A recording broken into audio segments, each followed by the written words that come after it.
Let's say the United States needs money. Instead of issuing their own United States notes backed by their own credit, they issue treasury bonds. They then sell these bonds to the Federal Reserve, which buys them with money they created out of thin air. The money that the Fed created then goes to the U.S. The U.S. then pays interest on the money that the Fed lent to the Treasury.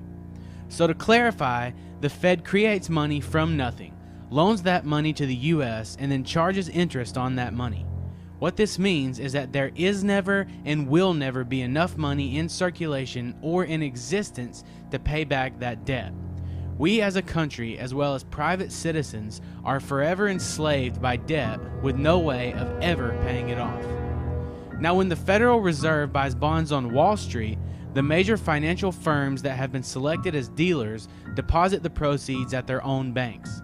Fed rules require banks to keep 10% of their deposits in reserves, but the bank is free to issue loans equal to the remaining 90%.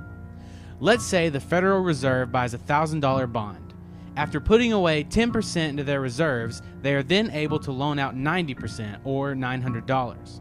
Since the original $1,000 is still on deposit, the $900 in loan proceeds is more new money, money created out of nothing. A total of $1,900 of new money is now available in the economy. Now the person that took the $900 loan spends that money. The payee then deposits the $900 into their bank account, and once again, reserves and deposits increase. This process goes on until that original $1,000 bond, which was created from nothing, becomes $10,000, making this one full-fledged debt machine while also devaluing the dollar. The more money that is out in the economy, the more the value decreases. There's no wonder that since the implementation of the Federal Reserve in 1913, the dollar has lost over 95% of its value. The US dollar will eventually be destroyed due to an overwhelming financial crisis, and a globalist-run monetary authority will come along to save the day. And much like the Fed pretends that its goal is to prevent another Great Depression, the global currency will pledge to prevent another financial crisis, thus putting more power into the hands of a few and enslaving humanity that much more.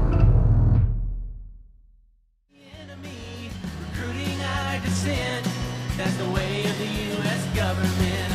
Just like Benjamin Franklin said, if you sacrifice your liberty for security, then you're a patriot. Or something like that. We never will.